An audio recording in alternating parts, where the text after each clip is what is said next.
Ladies and gentlemen, boys and girls, welcome back to the Woke Blokes Podcast. Nico, episode 100. And you were late for it. And I was late. Yeah. That's my tribute to the Woke Blokes Podcast. I was late. 100 episodes, a few 100, cracked the years. ton. Cracked the ton. We got there. Like there was one episode that didn't get released. One got lost in the ether. Remember that, your mate? That was probably my fault. It sounds like my fault, to be honest. It definitely was my fault. Well, let's not look for blame. Okay. Good idea. Happened. And that just I don't know where that episode went. And so but now and we're that was here. a ripper though. That was he Yeah. was. I'd love to get him back on because he, even in his last session, he spoke so beautifully. So I might invite him back on. See if he can say the exact same things in the exact same way that he did last time. I will place that expectation upon Either him. way, that episode, it was recorded in the Akashic records. It's in the ether. It's out there somewhere. It is out there. It's in a parallel universe. It is, and it's it's the number one show in that parallel universe. Speaking of wonderful things, I received a massive surprise the other night. So we're doing the Myndfit client hangout, the Zoom hangouts for clients on a Wednesday night, and it's building, and it's becoming what I really hoped it would be. Clients all interacting and sharing and using each other as a resource. But I won't give too much away, but we don't know how it happened. But she's not a client, but she ended up in the hangout. She's associated with some people that sort of have done some work. Anyway, and she was first in there. I was looking at the name, going, doesn't ring a bell. And then some other clients came in, and one of them said hello to her, and I was like, oh, maybe they know each other. Anyway, it sort of started settling down, and she turned her camera on and microphone, and she'll be listening to this, so shout out. And she goes, oh, hi, Nick, you don't know me, but I've been listening to the podcast for over a year, and I just wanted to let you know, without it, I wouldn't be here. And I was just like, wow, wow, I really felt it in that moment. And so courageous for her to share that, in that space with other people there. And we've had other people sort of get in touch and share a similar story, but it was just so unexpected and left field. And it was amazing. I wasn't expecting it, and I'm getting a little bit emotional when you said that. That's fucking amazing. Yeah, like it was just so out of the blue. And I said to Em afterwards, I shared it with her, and I said, you just don't know what people are doing with this stuff out there. And we've spoken about it before. We get wonderful feedback and appreciate the emails and whatever, but we're only getting a glimpse through those communications of what people are experiencing. There's obviously a lot more going out there beyond our comprehension. Yeah. Oh, that's that's so amazing, mate. That's so good. That kind of stuff. Shout out to the silent listeners and those doing the work, and thank you for your continued support just in listening, and well done for taking this and using it to help yourself, really. Yeah. No, we take our hats off to you. And I think it's a lesson for anyone, not just with having a podcast or whatever, but we never know, the impact and influence we can have over other human beings, in any way, whether it's just an act of kindness, showing of compassion, whatever it is. We never know, what impact that can have. I mean, a smile, just smiling at someone that we walk past on the street, we never know what kind of state that might be in. And a stranger smiling at them might be the thing that, helps them get through the day and maybe stops them doing something they don't want to do. I really made a conscious decision to be more proactive in that area, and I got some feedback from it because I saw this lady down the street, and she was wearing the most colourful ensemble. She looked like she'd fallen into someone's colour palette and popped out the other end. And and I just, there would have been a young version of me that judged her, or that just sort of went, "Oh, what are you," and just made it about me. But I just saw her, and I was like, "Wow, you look beautiful." And she just turned with the biggest smile. She goes, "Oh, thank you so much." Anyway, I saw her a couple of days later, and she said, "You know what? I was having a really bad day, and when you said what you said, it really just lifted the cloud." And I was like, "Oh!" And it was just this tiny, tiny little, thing. Yeah. So it's quite powerful, and it costs nothing. It's so easy to do. Oh, and the impact. And I was on the receiving end of that. Was it yesterday? I think it was yesterday. It's one of those ones when I get in the zone and I do stuff and I, don't stop and take a breath. And then it was just Melissa, my wonderful partner, yesterday. And I must have been off to do something. And she goes, babe, I'm like, what? She goes, "You're fucking amazing." She goes, you're such a great dad. You're a great partner to me. And when you put your mind to something, you can pretty much achieve anything. And I just fucking started crying. And I'm like, oh my God, it's like just so overwhelming, and we don't realize how powerful words are. And especially if they're meant, we can feel that. And it's so beautiful. So yeah, encouraging anyone and listening and to, and did the same thing to me after the night. We're doing these hangouts at 7 o'clock at night for an hour and a half and whatnot. And then just said, "I'm so proud of you. You're doing an amazing job." And just that tiny little, it goes such a. Oh, you don't need it, but when you receive it. And the other day, she just. I was doing something. She was down the other end of the van that we're living in at the moment. She said, "Oh, no." I said, "Yeah." She goes, "You look really handsome today." I was just like, "Thank you." yeah, Like, wow, just cheers. And yeah, as I said, you don't need it. And it's an interesting thing because, when it comes to words, sticks and stones might break our bones, but names will never hurt me. So, we can let words in. Words do have power.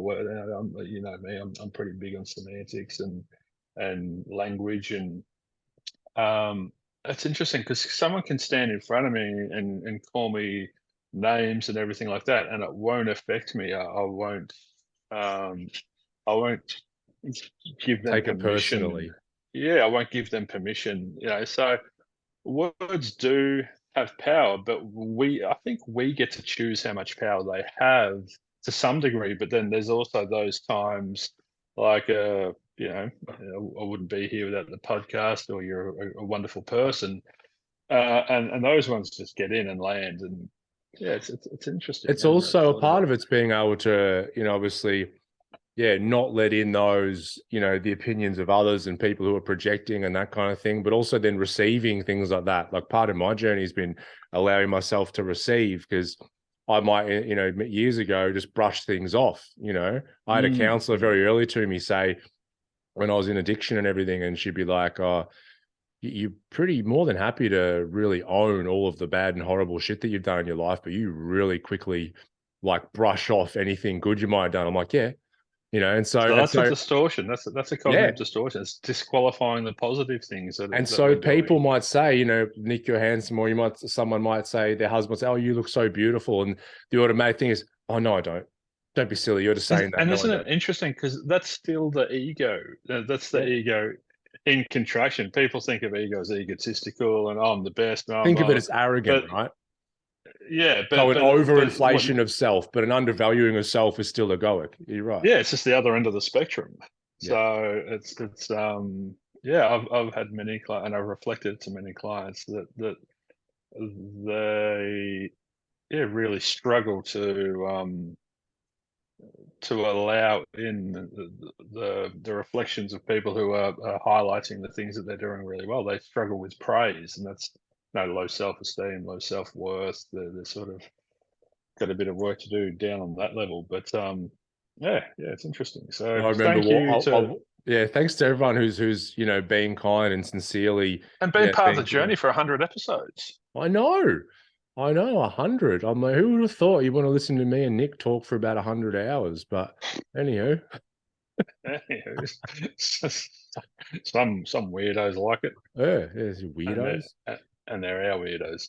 Yeah, you know how it goes. I'm so happy that you told me the story about that lady. That just has made my day and week. That's so awesome. And for her to just rock up to your catch up, good on her. Oh, and it's once again, she's not on the mailing list. We don't know how she got in there, but she got in there and Yeah. she spoke her words, and I just felt this profound sense of love. It was just it was amazing. So yeah, so nice little segue, I suppose. We're still doing the woke people. What do we call The them? OGs, the OG The series. OGs. Yeah, so some of the masters or mentors. Maybe we universe. haven't met them. The master He-Man we're doing this week. I'm going with skeletal. Get jacked and slay skeletons. It's my favorite teaching of his. Remember She-Ra? I do. One of my early crushes as a young kid. Yeah, I can She-Ra? tell. Yeah. So yeah, the masters that we have may not have met personally, but we have followed their teachings and studied them closely and have taken great value in our own lives and been able to embody some of those teachings. So I led last week with Michael Singer and Nico. I have no idea who it is today. It's going to be a surprise to me as well as the listeners. It's going to be a surprise to me because I've still got no idea. It's me, isn't it? Yes. No, it's not you. It was a great episode. It was a great episode. I loved the Michael Singer episode because I am very familiar with his work. But it's just great hearing someone speak about him more on a personal level than just a theoretical level. So. I was going to run. I was jokingly saying to Em, we're doing this series, and I might run with you because you're my greatest teacher at the moment, honey. And she gave me a little love heart saying you're my greatest teacher, written on it, and that was beautiful. But I won't run with them. We'll keep my teachings from her. My money was on Ram Dass, so am I wrong here or not? Are you going to throw a curveball? Throw me a curveball. Let's do it. I really want to throw you a curveball now. No, it is Ram Dass. It's the 100th episode. It's the 100th episode. We're going to go with Ram Dass. So okay. Yeah. Let's walk each other home. Let's walk each other home with a bit of Ram Dass. I'll throw you a curveball. We're not doing Ram Dass. We're doing Richard Alpert today. Oh, right. The guy, is that Prince Albert or is that a different Albert? Alpert, not Albert. Alpert? Yeah, Richard Alpert. Really? Yeah. Oh, there you go. I'm learning already. Did you think it was Albert? I thought it was Richard Albert. The original Hindu, as he calls himself. Hindu is raised Jewish, but then obviously went to India and on his spiritual journey. So where do you want to start? So his early days? So for those who don't know, Ram Dass, before he changed his name to that, was Richard Alpert, which I'm now finding out. I thought it was Richard Alpert. No. Who, let's start early because I think it's interesting. I like to hear, he was very academically driven. Born in 1931. April 6th, so just recently, and passed away in 2019 on December 22nd, aged 88. In Maui, Hawaii, but born in Boston, Massachusetts. Grew up very conventionally, a Jewish conventional family. Dad was pretty straight and narrow and all that stuff. And I'll start with, I love Ram Dass because of the way he goes about it. He's imperfect and he reveals his flaws. He's very relatable, but he's also very far down the path as well. So, not averse to throwing himself under the bus. His teachings, he's done, there's countless hours of him speaking, and there's a beautiful podcast called the Be Here Now podcast, and a friend of his introduces the podcast and then presses play on a Ram Dass recording from a seminar or a speech or whatever he's done, and he was he was the eternal student, and just kept evolving, kept putting himself in these experiences and kept peeling back layers and peeling back layers. Like the amount of growth he did in one lifetime, one human lifetime, was amazing. But through that personal growth, he could then teach so many others. So so it was pretty straight and narrow. And then he talks about his early childhood, like he was taught how to play the role of Richard Alpert and walked around, convincing everyone of who he was, and pretending to know who they were, and ended up at Harvard as a psychologist, and he was teaching at Harvard, and then the worlds collided. Him and Tim Leary collided, and the universe changed quite drastically, really, from there on. They started exploring with psychedelics. So they were Aldous Huxley was probably the first to really dive into that, in my understanding. But then these two were hot on his trail, and really just tried escaping. And I love the way Ram Dass keeps looking back at himself and understanding where he was, and he's got this beautiful way of observing past versions of him. And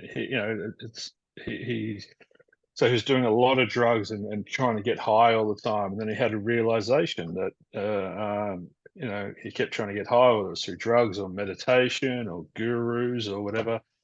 But he had this epiphany that the coming down is all part of the human experience, and so he was hell bent on escaping his humanity until he finally realized that no, I've got to sign up and take the curriculum, as he called it. So and when he died, he'd had a stroke, and after the stroke he reflected and said, I just forgot about my body and my brain. I was so trying to become one with the universe, and I was just this spiritual development that I forgot about the body. And I learned through the stroke that I've got to take care of that as well. So just lots of realizations and insights that came through many different channels and ways of just, he was an explorer. He was a groundbreaking explorer, and not groundbreaking in the sense, because many before him have done a lot of things, but more in bringing the East to the West, I think. And really creating a bridge between those cultures, and the West is so far behind the East in terms of understanding what we are and what we can be and what we can experience and do and everything. So it's I don't even know how I came across Ram Dass. I wasn't even into him when you and I first met. No. I'm trying to think back, but there was some point you weren't, but then there was some point, and I feel like it's there, but I can't access it. But it's like something came up, and then you watched it. Then for the next, however many months, every time you're like, "Oh, listen to this Ram Dass, listen to this, listen to this," and you just sort of went down the rabbit hole. Yeah, I dived into it, and but it's just so, I listen to the podcast while I'm driving. It's very meditative for me, because you really got to tune into what he's saying, and it's quite dense and nutritional. And as soon as your mind starts to wander, you got to rewind it to catch back up. So it's a great meditation, but it also helps me to suspend my beliefs and to sit in ignorance. And I'm with him. I'm like, yep, I've experienced that. Yep, I get what you're saying. I'm picking up what you're putting down.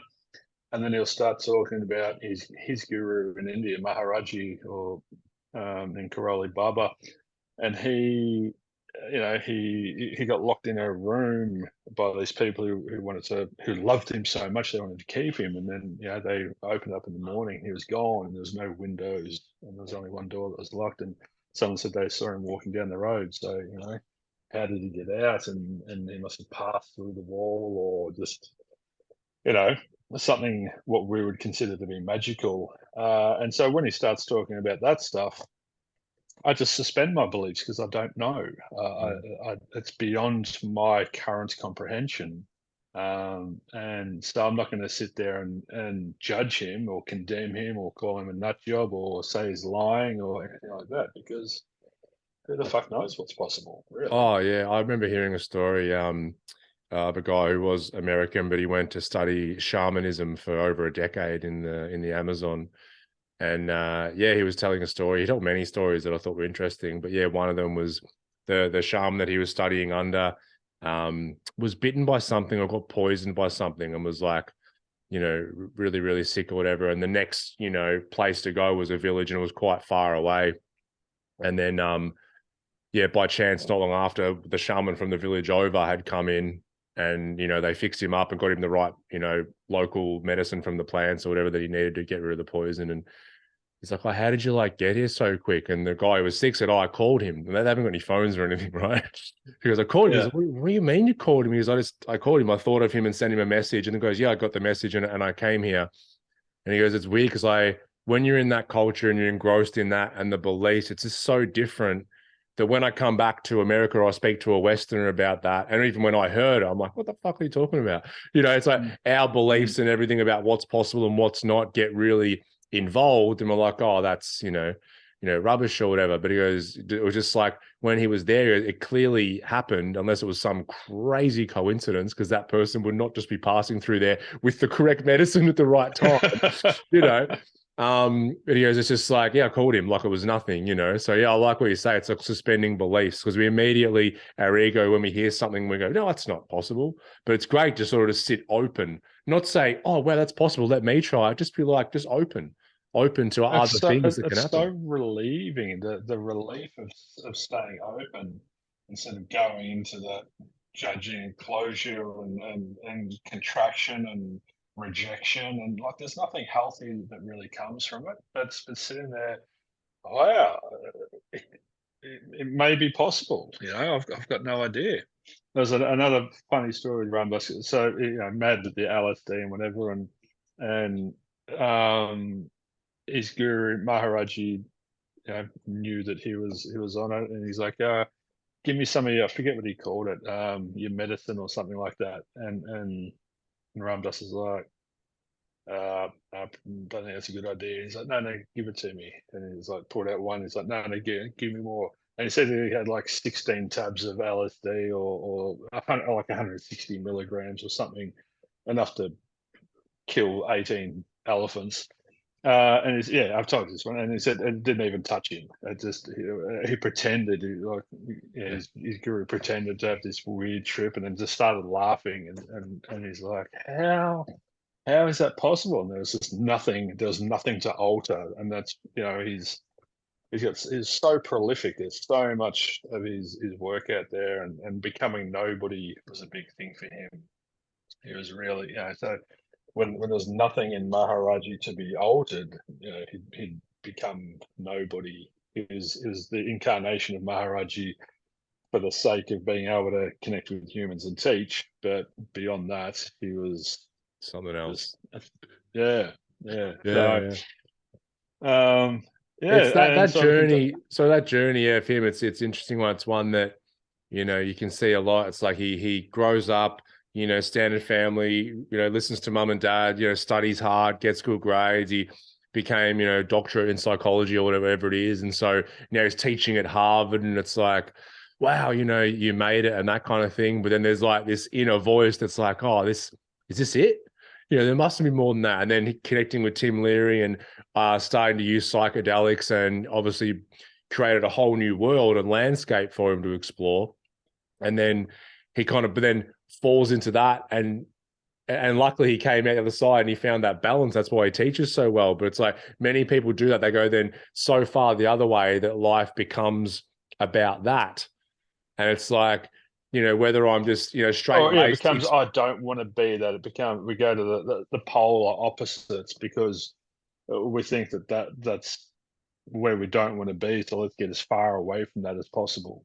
Yeah, yeah. And then I suppose an integration process is what is kind of an ideal place to be. It's like, okay, be human, accept that, also understand there's these different dimensions and areas to explore, and the whole while look at ourselves objectively as this kind of funny, flawed human walking around trying to exist on the planet. I was doing some reading of A.H. Almas, who might be another one we could do down the road, a master, but he was talking about looking at human beings and zooming out well above the planet, and just seeing the planet's like this this big organism, and we're like these little just specks just like shaking and running around, and it's like I'm running to my job, I'm getting to my next appointment, and I'm doing this, and we're just jittering around the planet, but individually we like feel like what we're doing is so incredibly important, but in the grand scheme of things we're just little jittery bits on a planet. Yeah, little anxious jittery bits. That's the name of the 100th episode. Little anxious jittery bits. Yeah. What about balls deep in rammed ass? Oh no, we shouldn't go with that. I was going to go there, but I thought I've matured past that, but I clearly haven't because I'm laughing. I haven't.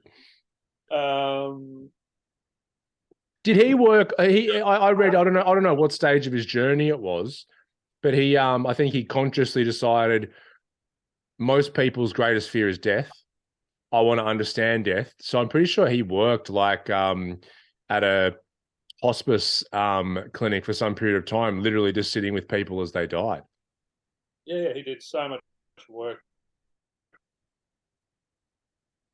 Hang on, your sound's gone off. Yeah, just kicking back in. Is that better? It's laggy now. There you go. There we go. I was having some hissy fit. Yeah, I was having just. He worked a lot.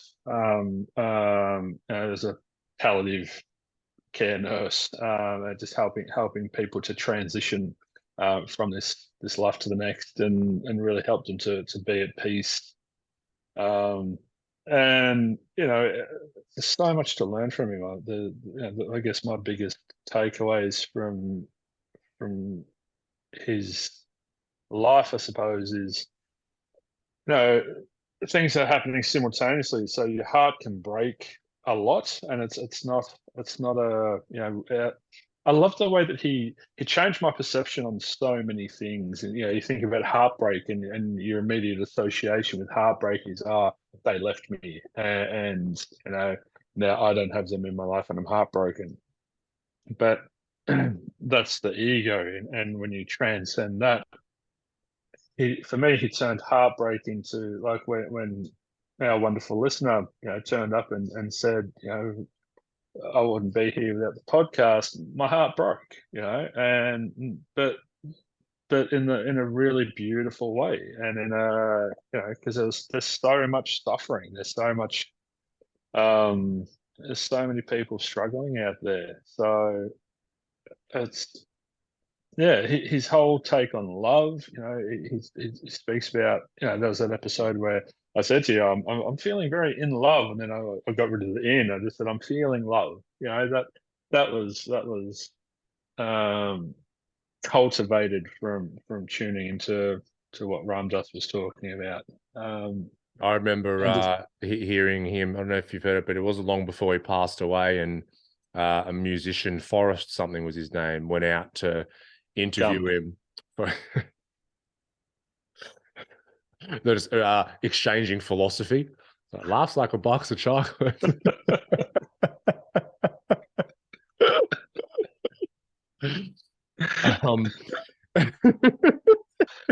Ram Dass, you got new legs. And he went out and interviewed Ram Dass, and for it was like a whole day, and he had to, because at that point he could only speak incredibly slow because he had a lot of the difficulties and whatnot. And he took what he was talking about and condensed it down into this CD of music tracks, and it's so beautiful because he's just sitting there saying, just I love the tree outside. And that's basically what we talk about. I love my wheelchair that I'm in. He said at one point, I love my pain, because he was in physical pain. And Well, he it's like, talks about suffering as being grace, and when you transcend the the the rejection of something that's not pleasant, when you lose that attachment, of that aversion to it being in existence, then it's all beautiful, it's all perfect, and he spoke so much about that, and it's I love the quote. It's simple to be happy, but it's difficult to be simple. But the way he speaks about doing the work, he really he made it so much more palatable for people, and I think why I love his work so much is because I'm trying to do that as well. I'm just trying to break it down so the everyday man and woman can come into contact with it and assimilate it much easier and make it more digestible. So I'm just got a list of his quotes up, and he is it where is it?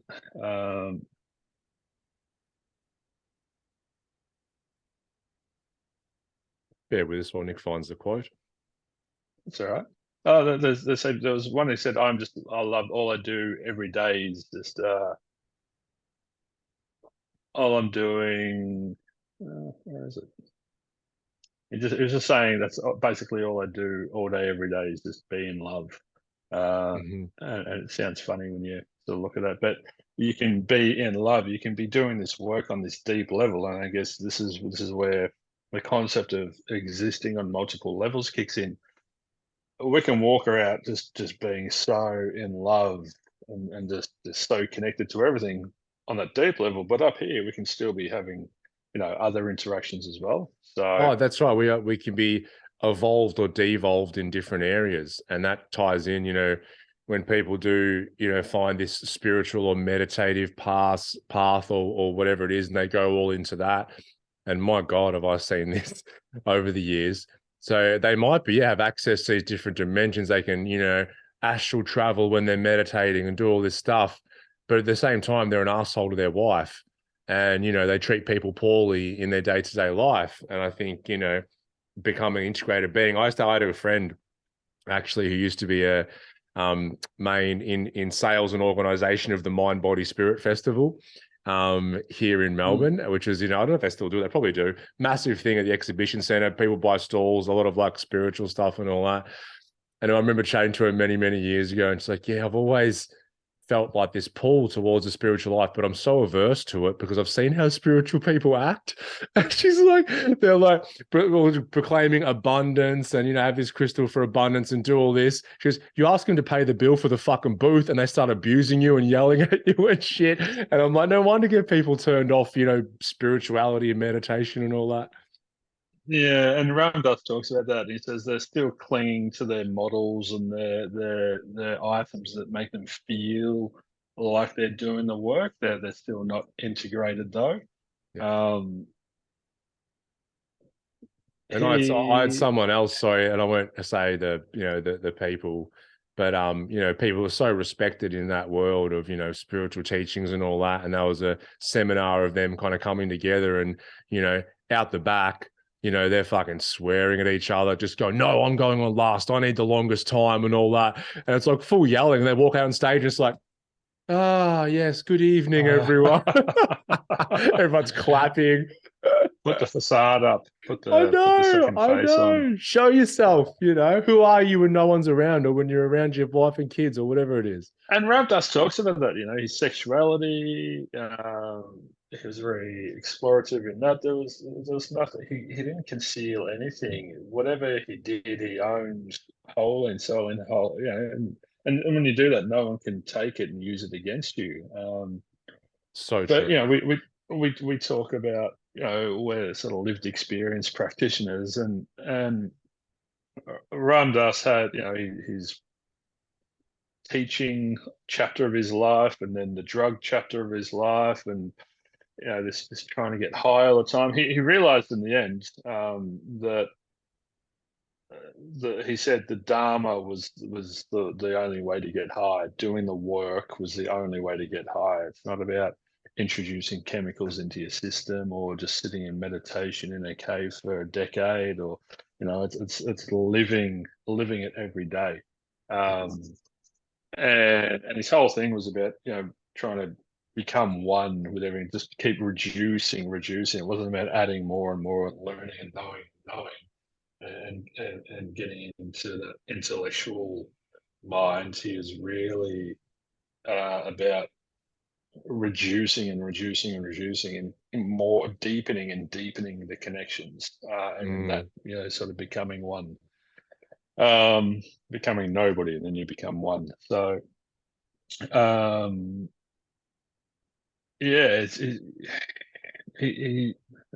we're all just walking each other home.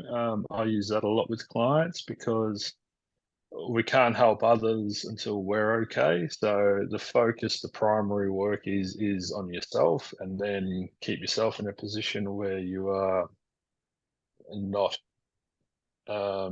distorted, not in suffering, not rattled, not sort of all over the place, and you remain in a position where you can employ compassion to people that are in suffering. I helped a couple the other night. They were struggling with their 5-year-old son, and they were trying to figure out how to modify his behavior, alter his behavior, and they were approaching it on a very surface level. And I said, well, maybe he needs some understanding. Maybe he needs to be asked some questions. Maybe he needs some just observation. And in that observation, you can start sort of noticing what's going on behind it, where I thought maybe you need to hug, maybe you need to spend more energy, and I introduced them to all these different factors, and they were yeah, right. But it was about meeting him in that heart space, instead of see, observe, react, judge, criticize, condemn. Yeah, wrong. Let me change. I must change you to suit me, Yeah. and what I think it should be happening. Yeah, we're all walking each other home is probably the one, line of his and teaching that I talk about, but also try and live myself, and whether it's... Well, that's what we were talking about before. When there was a beautiful segue that I didn't want to take, because I wanted to stretch it out a bit. But when we were talking about saying nice things to people, that's walking someone home. As soon as you go into judgment, as soon as you see someone and go, oh, what are they wearing? Oh, they look silly. Then you're gone. You're in no position to walk yourself home, or walk anyone else home. So that was an example of it. Yeah, I get this weird visual. I don't know what it's about, but I'm like, I'm on an like, let's say me and you, we're walking each other home, right? Where we have these interactions, we're working through life in some capacity together. So we're on like this, it's like an escalator or travelator, but up in the clouds or something. Like, I don't know, it's weird, right? I don't even believe in heaven and stuff, but that's kind of the visual that I get. Anyway. No, I do too. That's why I explain to clients is we're all on this conveyor belt, and that must be where I got the fucking image there. Yeah, and when we're talking about hiring, we're all just falling off the end of the conveyor belt, and that's death. So we're all just sort of right. Okay, well, that's where I got the visual from. So even not just like me and you, or me and Melissa, or me and Tommy, but even let's say, man, I'm having a bit of a altercation, disagreement or something happening with someone, then my mind kind of automatically goes, even though we're in disagreement right now, us being in that, working it out and kind of learning, like, we're walking each other home, that person, or another person who I'm, stuck behind in traffic, or another person I'm dealing with, at the shopping center. It's like that, even the not pleasant experiences to begin with, the process of working that out is actually walking each other home as well. I struggle to, and people have reflected this to me. I struggle to put people down now, even like Donald Trump, and there's so many people out there that are in important positions, powerful positions, that are sort of having a not great ripple effect on the world and those around them. But just once you create this ability to look beyond what people are projecting, once you can see that hurt people, once you can see people trapped in their ego constructs, once you can see where it's all coming from. It's impossible to criticize anyone or to say a bad word about them. Like it's just, once again, that's where my heart breaks for Donald Trump, and I just feel, not sympathetic, but I feel sad that he's operating in that plane of existence. But that's his karma, and that's so it's all perfect in that regard as well. It's all, the fact that Donald Trump was president was perfect. My ego has a different opinion on it, but I don't let the ego sort of out to form its opinion. So yeah, it's interesting. Yeah, well, it's like seeing through the matrix, and you can sort of see, okay, well, I can see where that comes from and what produces that result. It can't be, it couldn't have manifested any other way, because that's the way that it manifested, And a lot of people, with someone like Trump as well, oftentimes people see someone and go and secretly wish they could express themselves so authentically, and they can't. Yeah. It's like there's a lot going on. It's like, but yeah, it's right. Like during COVID here, the only thing that's coming to mind for me is during COVID and the lockdowns. And I remember early on, Dan Andrews, the premier here, I was just getting so fucking angry at him, but it didn't last long, because then I started going, yeah, imagine how much pressure this dude's under, and who else is telling him what to do. And I'm like, fuck, imagine these kids going to school and the bloody shit they're going to cop. And you kind of see a whole picture as opposed to something isolated. We're in unprecedented times.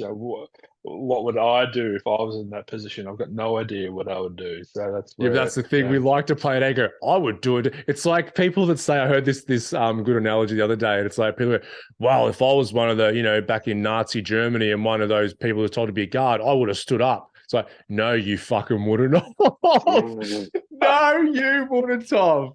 You express your opinions on Twitter. You think back in Nazi Germany, you would have gone against your culture and your upbringing? Bullshit. Wow. How funny. Wow. The illusions that we create, the fantasies that we create to put ourselves in a wonderful shining light. Eh? Yeah.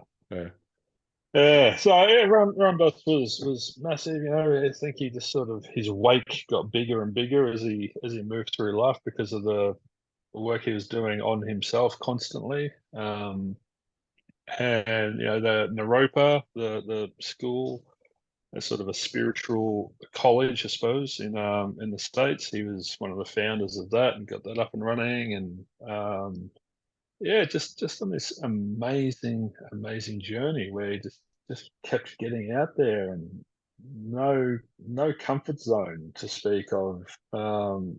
But the way he tells his tales and the way that he constructs his seminars, a great orator, definitely one of the great orators. And then people like him who, because obviously, we're from Western culture, and everyone, I assume, or most people listening, unless you're in Finnish culture or Greenland culture, whatever that's called.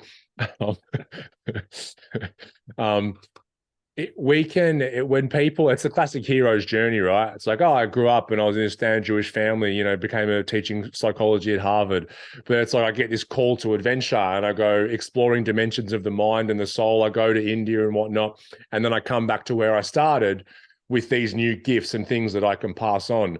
Because a lot of us from the West, if we purely hear someone like Maharaj or whatnot speak, we might be able to grasp some of it, but probably not much, because it's like there's such a different world and different language, and they might say things like we're talking about, like the phones in the Amazon and that, and we just automatically dismiss it. But when you have someone from Western culture who lived that life and then went over and picked up all these new learnings and whatnot, and then bring them back and can communicate in such an effective way like Ram Dass could, then I think that's just absolute gold for us in the West, learning more about, like you said earlier, what our actual potential is when we can tap into that. And that requires a lot of Eastern philosophies by the looks.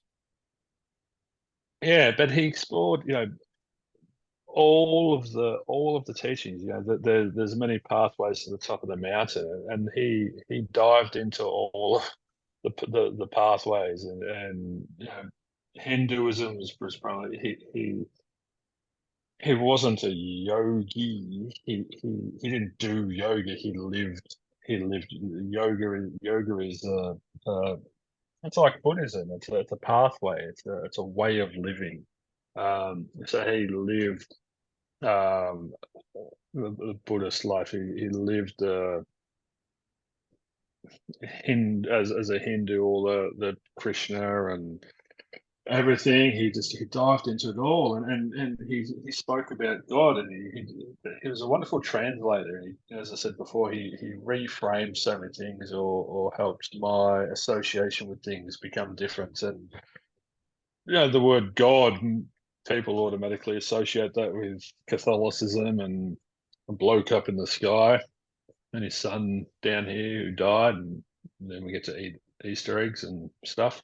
But he spoke about God as love, and everyone as being God, and just he kept transcending so much, and just stripping it all away and getting it back to very simple terms. So Yeah, I think with that, touching on the yoga piece, it's like, I believe, on my limited understanding, but yoga, being, like you said, a way of life. I think there's 8.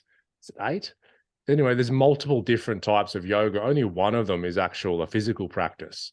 Because in the West now, because yoga's become so popular, and it's like, well, yoga's going and having a stretch and putting some tight pants on, and having a chat and a fucking, almond latte afterwards, or a chai or something, But like, that's just actual physical practice is a very small part of it. There's yoga of the mind, yoga of the spirit, yoga of dealing with suffering and, meeting life's challenges and all that. So it really is a pathway instead of just going and having a stretch.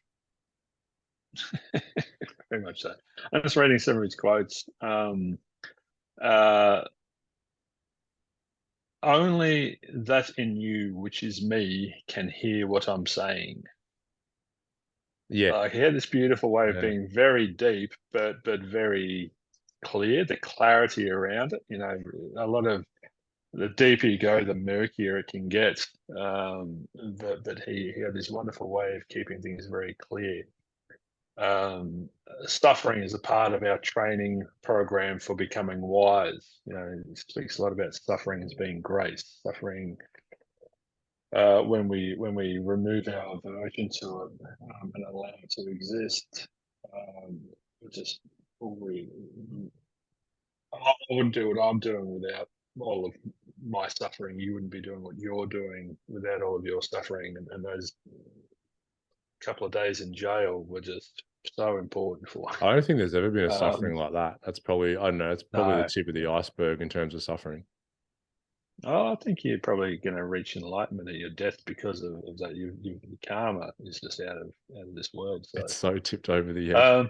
But like that suffering thing, that it's such a critical point. It's like life involves resistance.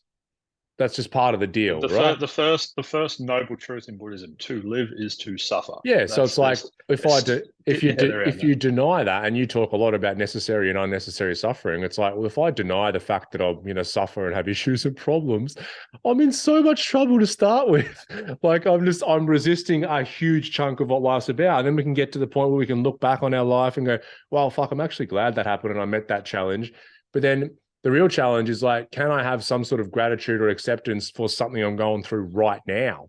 And that's where people have an issue. Like, they might have a challenge right now and they're like, I wish this fucking thing would go away or resolve itself.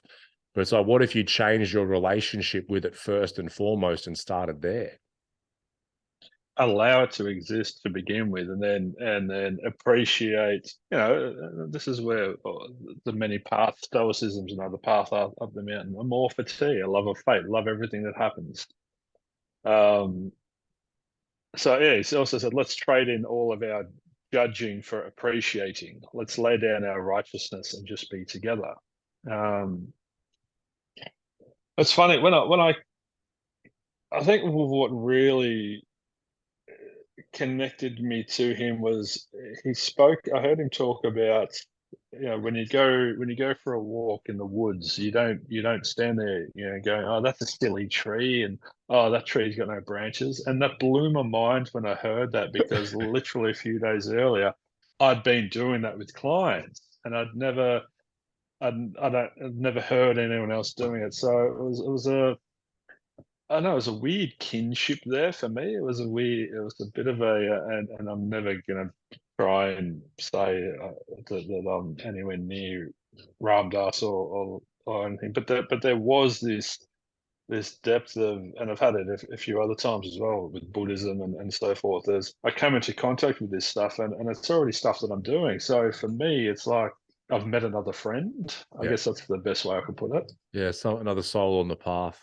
I was just imagining someone Yeah. going out to the woods there, just like pointing at trees and like laughing at them and stuff. Go, what are you doing? I get with the clients to do it. branches over Literally, there?" I'd take in a session. I'd take clients over to the park literally across the road. I'd point at a dead tree and say, "What's the problem with that tree? What's wrong with that tree?" And a range of answers, but the most common one was, "Oh, well, it's dead." And I'm like, "There's nothing wrong with the tree." Oh, there's nothing wrong with it. The tree just is. It's just. And then, all right, let's go and look at this tree. And it's got funny bark, and let's laugh at the tree and go, "Oh, you're smaller than the one next to you, you stupid tree." And I got them to yell obscenities at the tree and yell criticisms at the tree until they burst into laughter because they heard how irrational they felt, how irrational it was. And You then should said, grow faster, now, you stupid tree. oh, look at the color of your leaves, you weirdo. God, Oh, it's such a yuck. stupid brown. And then go and try and do that to other humans after you've felt the irrationality, and this is what it is. It's just it's so deeply irrational and so far removed from love or compassion or connection. You can hear the segregation. You can hear the dismantling of any kindness at all, and it's got nothing to do with the other person or the tree or whatever. It has everything to do with what's going on within you. So Yeah. yeah, I don't need you to be any different for me to be okay. You need me to be a bit different because I keep kicking your ass at golf, and you're not okay when that happens. You've run away. You've run away to like the opposite end of this country to try and get away from me beating you. That's what's happened. That's what helps you sleep at night. It's episode 100, and I'm calling you out. I'm calling you out. If that's the narrative, 40, that you need to 40 acres to go sit in the middle of your 40-acre block with a barbed wire fence around the whole 40 acres just to try and keep me and my golf clubs out. That's what's really happening. Let's come clean. Episode 100, Nick, I want you to come clean with the audience. That's why you moved. You're scared. You're terrified. I don't know where to go with that. It's just the illusions of grandeur are so. I'm thinking about calling a hotline or helpline. Tail between your legs, off you go, up to Agnes. Yeah, and then I got a golf simulator and a golf net here, and I'm just bunkering down, and just every day it's just a grind. You got a cardboard cutout of me next to the golf net, pretending that you're beating me all the time. All right, you've gone way too far now. Ram Dass had this beautiful way of, he had such a powerful relationship with Maharaji that when Maharaji passed away or transitioned from this life, he kept using him as a teacher, and he had this wonderful expression that I see everyone as my guru dressed in drag. And so the most challenging people in our lives are a guru dressed in drag. They're our teachers. They're there for a specific purpose to reveal to us our impurities. That's really what's occurring there. And if we have this awareness and understanding and motivation, we can really take those opportunities for what they are. When you see yourself getting enraged or losing it or whatever, as soon as it's possible, when you catch yourself, you go, "Oh, wow, I didn't pass the test there. I got tested. I'm a teacher and I didn't pass the test." And I appreciate the fact that they're in my life, and I'm gonna use them. I've got this growth mindset. I'm gonna learn from this and become better for having been through it. So yeah, just once again, we can overcomplicate things and go into things to the nth degree and try and read all the texts and master it all and sit in meditation for billions of years. But for me, it's a daily practice that's just, and you wouldn't know that I'm practicing it on the outside looking in. You wouldn't sort of look at me and go, wow, this working diligently. He's working really hard on himself. But because I'm just, on this level, it's pretty standard or normal. But underneath it all, there's this massive part of me that's just keeping this constant lookout and awareness on what I'm doing, and then with a self-love and compassion that's been cultivated over many years that wasn't there previously, I can then intervene and help myself. I can walk myself home and then walk someone else home. So otherwise we can't walk. Yeah, We're just sort of rolling around on the ground. Yeah, convulsing on a skateboard, just sort of pushing myself along. Well, it's the one. It's like I'm drowning, but you're like in shallow water and you don't realize you can stand up. Yeah, I love that video of that kid that's doing it. He's just lost it completely, and his mum just picks him up and stands up, and he's just like, right. So it's very powerful. It's transformational. But for people, like, they might hear that and go, oh, what? It's like this daily, moment to moment practice and that. And it's like, yeah, it is. It's a lifestyle. It's like, I'm going to practice every day being okay with myself and all the parts of myself that come along with that, and being more okay than the situations that arise in my life. What could be more important than that? Well, it's controlling the controllables. I can't control anything. Yeah, I can't control anything beyond how I am experiencing something in that moment. So I've got these Buddhist cards that we work with clients, and one of them is the path, and it's the path to enlightenment is an endless process. You have to practice diligently and with discipline. Eventually, you will become the path itself, and fewer struggles and sufferings will come your way. So it's like you were saying, you've got Tommy into karate, and he's got his white belt, and we had that episode where I spoke about the hardest belt to get as a white, because you got to turn up and commit and dedicate and whatever. We've got the hard path and the easy path in Myndfit, and the constructive and destructive thinking, and the hard path gets easier, the easy path gets harder. So this is hard work at the start. This takes turning up and awareness and catching yourself, but I nearly said the best part of my job is, but it's not.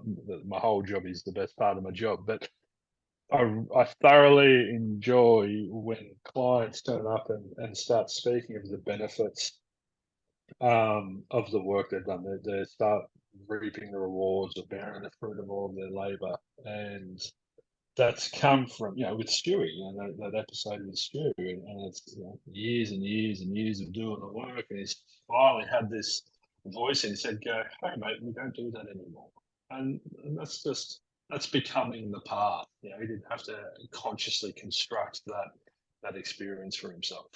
Yeah. No, people, it's a natural human desire to want something now. I want an easy life now. Well, if you want an easy life, start doing the hard things, because that will lead to the easier life. And then you'll look back and go, I'm so glad that I started doing that 6 months ago, 2 years ago, whatever it is, because now things are automatically easier instead of constantly trying to search for the immediate gratification of an easy life in the moment. Well, we often talk about mental health in a physical health context, and we've spoken before about it's hard to lose weight, but it's hard to be overweight because of all the complications that come with being overweight and everything. So it's basically, I said Ram Dass was just all about stripping away and reducing and reducing and reducing. So but in that reduction you get so much more. It's so paradoxical. You give it all away, you lose it all, and then you just, what you get back in return is beyond anything that you could have conjured for yourself or manufactured. Yeah, 100%. 100%. I love it, mate. Well, look, let's wrap that up. I just want to all the listeners to know that, you know, thank you for listening. And we're all walking each other home, you know, us, Nico, and the listeners to a degree. I mean, we're all on that conveyor belt at the minute, and we're just cruising down. Even though we don't, you know a lot of your names and see your faces, we can feel that you're out there. And like Nick said right at the start of the show, we take our hats off to you for listening and being, you know, putting yourself up there on your list of priorities and doing the work and wanting a better life for yourself. So it's the path least traveled. Thanks for putting up with us for 100 episodes. Where I know we can sort of go off on tangents and everything, but yeah, Ryan's stories, they've really yeah. I might get like an order of merit or something for putting up with you for 100 episodes. I might get knighted. Do we do knightings here? Well, you're my teacher. I might become enlightened just as soon as we hang up from this. The 100th episode, I'm just gonna disappear. There's no. You're gonna go into the fifth dimension. Yeah. Yep. I'm gonna go and hang out with Ramdas. You won't be able to communicate verbally anymore, but you'll be on a higher plane. But what I'll do, I'll stay in this dimension and I'll channel you. So the next 100 episodes will be me just sitting here channeling what Nick's saying from the fifth dimension. Right. I love that. Yeah, that's what's going to be happening. Let's do that. That's awesome. All right, well, you better say goodbye to Em and the dogs before you transcend. Where are you going, darling? I'm very excited. I'm off to get a my therapy treatment off Em. So fantastic. For a big match play tomorrow. Hopefully my dong belly clears up. Oh, you're going back to. I think you got a taste for the dong. You're heading back there. I'm heading back on the 1st of June to Vietnam, so that'll be good. And I'll be aware. I'm aware of the dong. I'm aware of the exchange rates and all that kind of thing. So didn't get enough of the dong the first time, could you? No. I feel like I just took the tip, so I'm going back for the rest. And with that, ladies and gentlemen, what a way to wrap up the 100th episode. We bid you adieu.